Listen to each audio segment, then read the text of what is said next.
तो let us start with, जैसे मुझे पढ़ाया गया, जैसे दादा ने मुझे स्टार्ट किया था पढ़ाना। तो मिमिलिस का actually the name is monkey flower. And if you see, it is a very beautiful flower. पता है, येलो ह्यूड कलर का फ्लावर होता है, छोटा सा फ्लावर होता है। तो म्यूमुलस स्फीयर कैसा होता है? They are very small small sphere, they are hidden sphere. और उस फ्लावर के अंदर एक रेड डॉट होता है। तो again your sphere is hidden, एक रेड डॉट की तरह होता है। तो everything whatever mimulus is in the flower itself. तो वो मुझे सिखाते थे, क्योंकि उनको शुरू से लगता था मुझे याद नहीं रहता है। मुझे हर चीज प्रैक्टिकल तरीके से याद होती थी, मैं बहुत सवाल करती थी। तो इनिशियली तो वो मुझसे बहुत झुंझला जाते थे। फिर उनको लगा इसको सिखाने का तरीका अलग होगा, तो वो मुझे फ्लावर के हिसाब से सिखाते थे, and it always retained with me. तो I would definitely, he doesn't remember so much जिस हिसाब से सिखाते थे, but I will impart exactly what he has taught मी।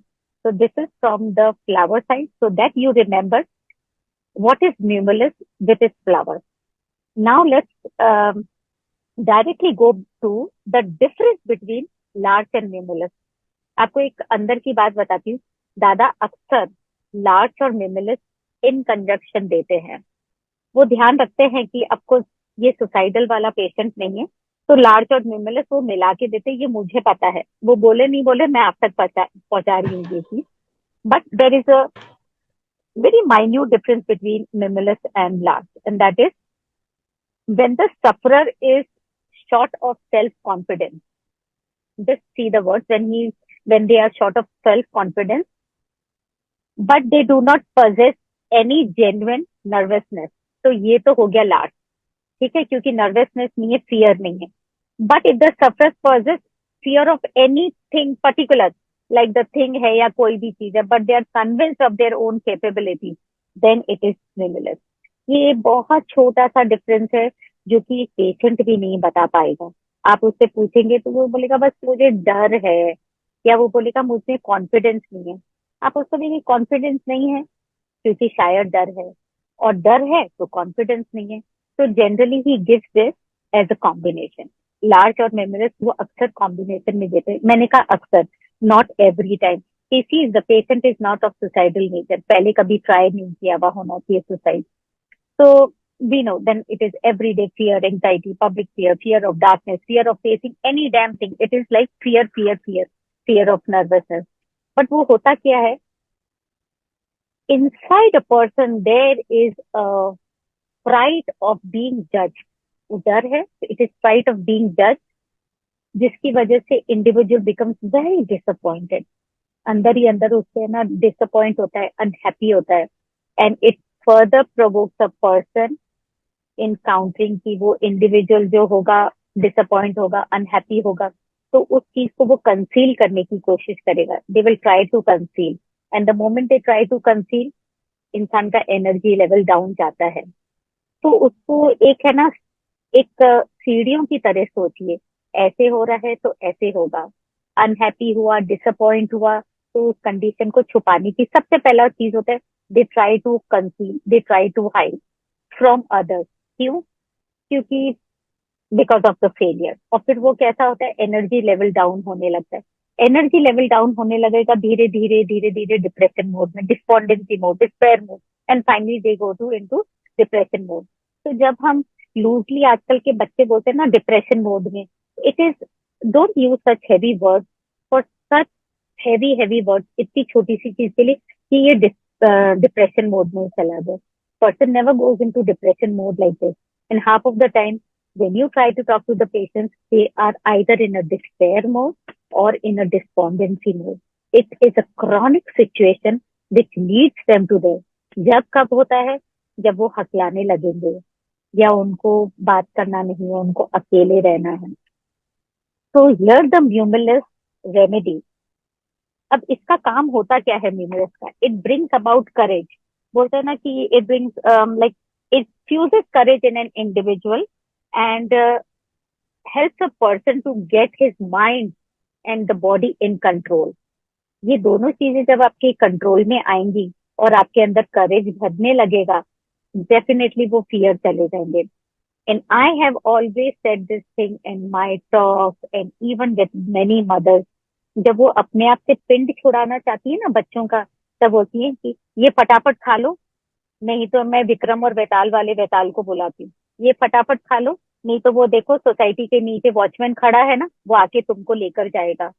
वो देखो वो कुत्ता है, तुम है ना अगर मम्मी का कहना नहीं मानोगे तो अगले जन्म में बनोगे। Why are we doing this with kids? आप बच्चों में क्यों डर बैठाना चाह रहे हो? ये आपकी कमजोरी है कि आप बच्चे हैंडल नहीं कर पा रहे हो। Please be with kids. They should remember you as their experience. They should not remember you as your horror. उनको डराने की जरूरत नहीं, वो लाइफ लॉन्ग उनके अंदर बैठा चला जाता है। और वो कभी ना कभी एज देयर ओन इनसिक्योरिटी, वो आगे चल के एज एन एडल्ट वो आप पे, वो अपने बच्चों पे निकालेंगे। So this is a legacy you are passing on to your kids. This is not a legacy you want to pass on to your kids. So you please remember कि बच्चों के अंदर एनर्जी इन्फ्यूज करनी है, बच्चों के अंदर positivity infuse करनी है। So this is our responsibility. बच्चों ने नहीं कहा है हमें पैदा करो, you wanted the kid. So be very aware of what you speak. सोच समझ के बोलिएगा। This is very important. ये एक चीज जरूर दादा ने मुझे समझाई थी, आई हैव नोटेड डाउन। जब वन ऑफ द पेट, शुरुआत में आसपास में दो तीन पेट्स थे, तो मैं दादा से पूछती रहती थी कि दादा इसको क्या दूं। तो एक बार उन्होंने मुझे दिवाली से जस्ट पहले कहा था कि ये जितने भी आपके आसपास में रहते हैं ना, इन सबको मिमलस देना चालू कर दो, दिवाली आ रही है। तो मेरे को थोड़ा बहुत समझ में आता था, बट फिर भी आई यूज टू आस्क। तो वो बोलते कि animals they are scared of fire crackers, they are scared of lightning, they are scared of sound of burning, जलने की आवाज भी। तो animals are scared but they are not able to speak. तो be very kind to them, be very empath to them. उनको भी मिमलस देने से एंड इट वर्कड वंडरफुली। मतलब ठीक है, वो घर में भी कैसा होता था, पलंग के नीचे छुप के बैठ जाते थे दिवाली के टाइम पे, but they had a better option. They were moving in the house and it worked wonderfully. तो फिजिकल सिम्टम्स में भी हमने देखा है, नर्वस डिसऑर्डर में ये काम आता है। And very good remedy when a person is stammering, very good remedy when a person is stammering, that is just because of fear. And we had a wonderful case with dada over this. Last time I think I have discussed this case on the public platform also. तो उसमें large के साथ ये वाली definitely medicine थी। And of course why it is, दादा उसको अक्सर एक गॉल ब्लैडर और स्प्लीन में भी यूज करते हैं। Now I will not tell you how and why he uses this. During the case history time he always notices कि मैंने नोट किया कि वो गॉल ब्लैडर वाले पेशेंट में और स्प्लीन वाले पेशेंट में निमुलस देते थे। This is my study and this is a question to everyone, why he has use.